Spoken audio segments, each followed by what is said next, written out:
उत्तर प्रदेश में उपचुनाव का दौर चल रहा है। 13 नवंबर को चुनाव होना है, जिसको लेकर लगातार पार्टियां तैयारियों में जुटी हुई हैं। हालांकि अभी तक किसी भी पार्टी ने अपना प्रत्याशी घोषित नहीं किया है। लगातार प्रत्याशियों की लिस्ट को लेकर चर्चाओं का दौर जारी है। इस वक्त हम खड़े हैं अलीगढ़ में। अलीगढ़ की खैर विधानसभा उपचुनाव की सीट है। इसको लेकर चर्चा करेंगे लोगों से क्या है कहना। और जैसे कि समाजवादी पार्टी, आरएलडी, भाजपा तमाम फील्ड में, हालांकि भाजपा और आरएलडी एक साथ हैं, कांग्रेस और सपा एक साथ हैं, गठबंधन में हैं, और अन्य पार्टियां भी मैदान में हैं। लोगों से चर्चा करेंगे क्या है उनका कहना उपचुनाव को लेकर। सबसे पहले आपके पास आते हैं, उपचुनाव का दौरा खैर विधानसभा सीट पर क्या कहना आपका? निश्चित रूप से उत्तर प्रदेश की 9 विधानसभाओं पर उपचुनाव होने प्रस्तावित है। 13 तारीख को चुनाव है और जिस खैर में, अलीगढ़ की खैर विधानसभा में चुनाव होना है, उसका वोटर मैं हूँ। ये मेरा सौभाग्य है। निश्चित रूप से एक पक्षीय चुनाव ये होने जा रहा है। 13 तारीख को खैर की जनता और पूरे अन्य यानी कि उत्तर प्रदेश की 9 सीटों पे भाजपा का परचम लहराने वाला है। क्योंकि जिस खैर विधानसभा में चुनाव हो रहा है, मैं मात्र उसी की बात कर ले रहा हूँ। 9 पे बात जाएगी तो बहुत लंबा हो जाएगा। वहाँ पर जो युवा है, जो छात्र है, जो उद्योगपति हैं, जो वहाँ के किसान हैं, मजदूर हैं, व्यापारी हैं, उन सबकी नज़र वहाँ के आसपास हुए उस खैर में विकास जो हुआ है, अलीगढ़ में जो विकास हुआ है, उस पर नज़र है और उसको लेके वो भारतीय जनता पार्टी को वोट करने वाले हैं। जैसे बराबर में जेवर पर इंटरनेशनल एयरपोर्ट बन के तैयार हो रहा है। खैर पर अंडला में डिफेंस कॉरिडोर, जहां हमारे नौजवान उनको रोजगार मिलेगा। उसके बराबर में जहां पर 10 से 15 साल तक इस अलीगढ़ की धरती पर सपा की और बसपा काल में और कांग्रेस काल में ये आंदोलन होता रहा छात्रों की तरफ से कि एक नया विश्वविद्यालय मिले, वो हमारे योगी जी ने, भारतीय जनता पार्टी की सरकार में मोदी जी ने हमें लोधा पर देने का काम किया। उसका प्रथम दीक्षांत समारोह संपन्न हुआ है। यूनिवर्सिटी में बच्चे पढ़ेंगे, बराबर में डिफेंस कॉरिडोर में रोजगार पर जाएंगे। ये सब बात टप्पल में मैं स्वयं पिछली सरकारों में एक आंदोलन चला रहा था कि वहाँ एक स्टेडियम बने छात्रों के लिए, क्योंकि जाट बाहुल्य सीट है और जाटों के बच्चे सेना में जाते हैं, पुलिस में जाते हैं, तो वो रोड पर दौड़ के अपनी तैयारी करते थे। वहाँ के लक्ष्मणगढ़ी में एक योगी जी ने अभी 1 महीने 1.5 महीने पहले वहाँ पर आकर स्टेडियम के एक शुरुआत की है। वहाँ स्टेडियम बनने जा रहा है, उसके लिए पैसा सैंक्शन किया गया है।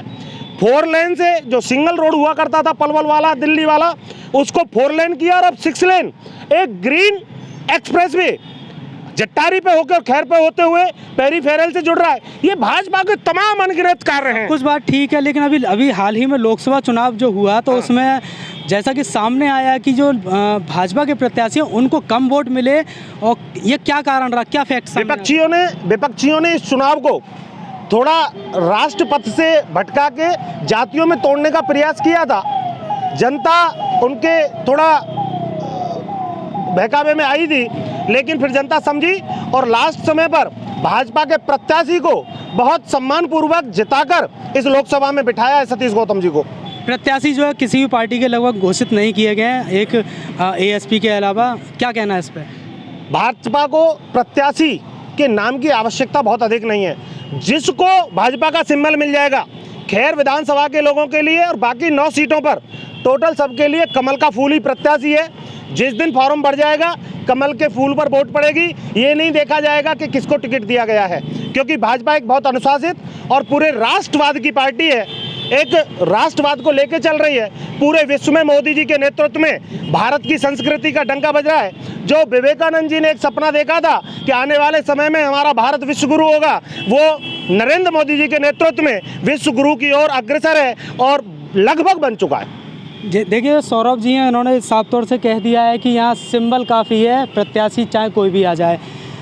आपका क्या कहना है? क्योंकि किसी भी पार्टी ने अभी प्रत्याशी घोषित नहीं किया है, क्या एक दूसरे को देखकर प्रत्याशी घोषित करने की मूड? देखिए, ये तो हाई कमांड की बात है। हाई कमांड जैसा निर्देश देगा हम लोग तो उनको चुनाव लड़ाएंगे।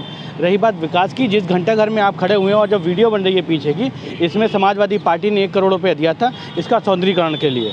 और रही बात विकास की, अगर बात की जाए तो अलीगढ़ से लेकर के जब हम टप्पल तक जाते हैं हाईवे में, यमुना एक्सप्रेसवे तक जोड़ने वाला जो मेन हाईवे बना था वो समाजवादी पार्टी में बना था और वो पार्टी में ही बजट पास हुआ और सरकार में ही बना।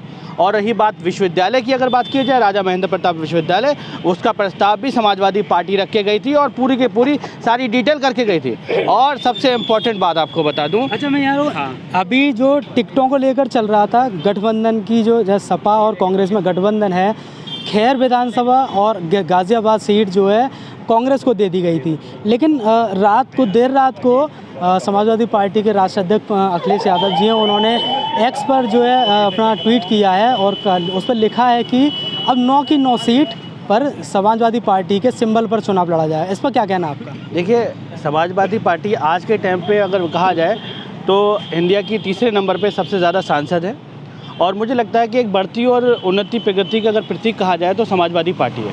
पहले मैं खैर विधानसभा में जो अपनी बात कह रहे थे कि क्यों दिया जाएगा भाजपा को, मैं कहना चाहता हूं कि भाजपा ने तो आपको पहले भी विधायक बनाया, सांसद भी बनाया वहां से, लेकिन आपने क्या किया, उनका तुष्टीकरण किया और तुष्टीकरण करते इतना किया कि उन्होंने जब लोकसभा 2024 के चुनाव हुए तो उन लोगों ने पूरा का पूरा आपको खदेड़ दिया। यही चीज़ और यही विकास की जो गंगा समाजवादी पार्टी में उनको समझ में आ रही थी, तो वही कंटिन्यू हो रहेगी।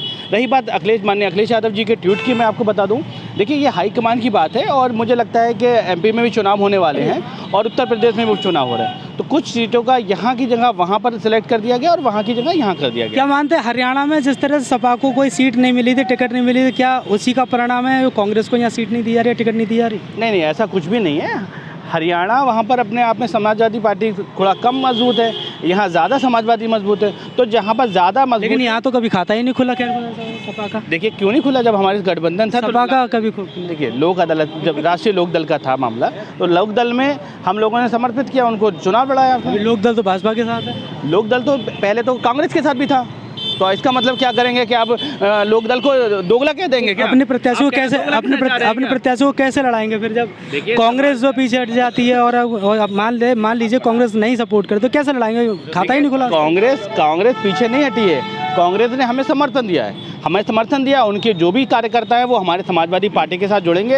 हम जिस तरह से आगे भी लोकसभा चुनाव में लड़ेंगे और आगे भी विधानसभा चुनाव में लड़ेंगे, ये रणनीति छोटी सी है, 9 चुनाव विधानसभाओं पे, इन्हीं भी रणनीति पे चलेंगे, क्योंकि हमें समाज में एक अच्छा वातावरण बनाना है। ऐसा नहीं है कि अगर आपके लोकसभा में खैर विधानसभा के लोगों ने वोट नहीं दिया तो उनको कह दिया कि वो भटक गए, गुमराह कर दिया, बेवकूफ़ बन गए, ऐसा नहीं है। वो समाज वो बहुत चतुर समाज है, लोगों को बहुत तरक्की और उन्नति पे ले जाने वाला जाट समाज है और मैं उनकी कदर करता हूं। और समाजवादी पार्टी में जिस तरह से उनका रुझान आ रहा है, मुझे लगता है कि ये खैर विधानसभा की जो सीट है वो समाजवादी पार्टी बहुमत के साथ जीतेगी। तो ये हमारे साथ मुंतजिम किदवई थे जिन्होंने अपनी बात समाजवादी पार्टी को लेके रखी।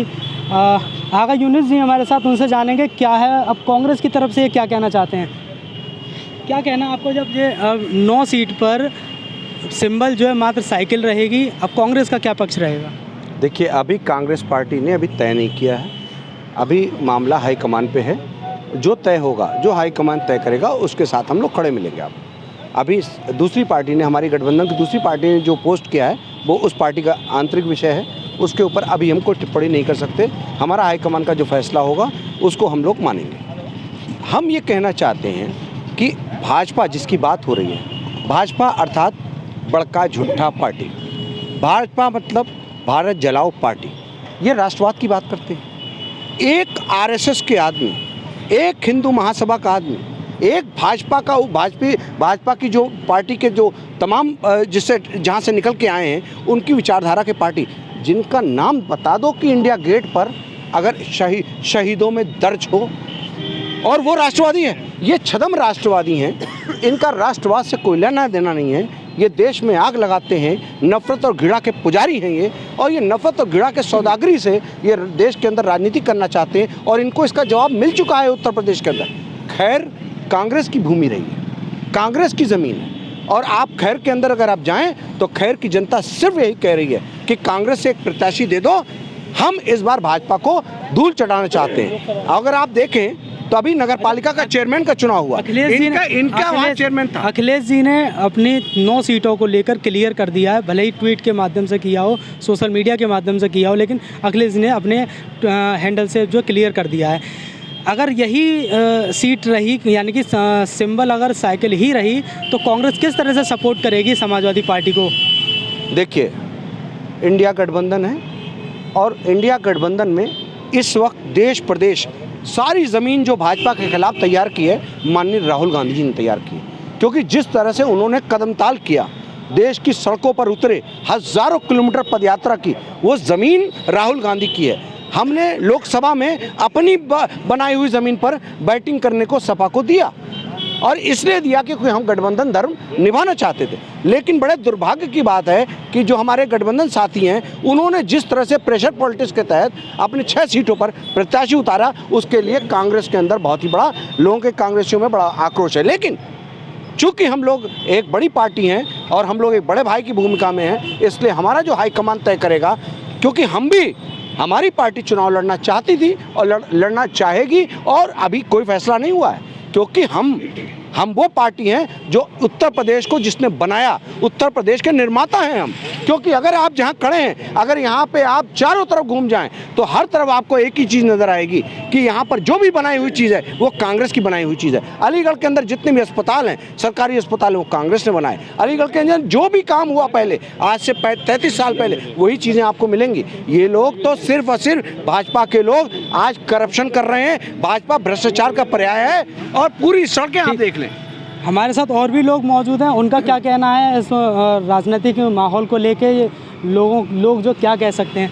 मेरा नाम संदीप सिंह है, और मेरे काबिल दोस्तों ने सभी पार्टी की तरफ से, अभी कांग्रेस की तरफ से भाई साहब ने बड़ा अच्छा विषय रखा कि वो ऐसी पार्टी है, और इस पार्टी के बारे में आप समझ ही रहे होंगे, जिनके जो लीडर हैं वो कभी जलेबी पे बात करते हैं, कभी आलू पे बात करते हैं। उन्हें यही नहीं मालूम है कि उनको करना क्या है। क्षेत्र के मुद्दे क्या हैं?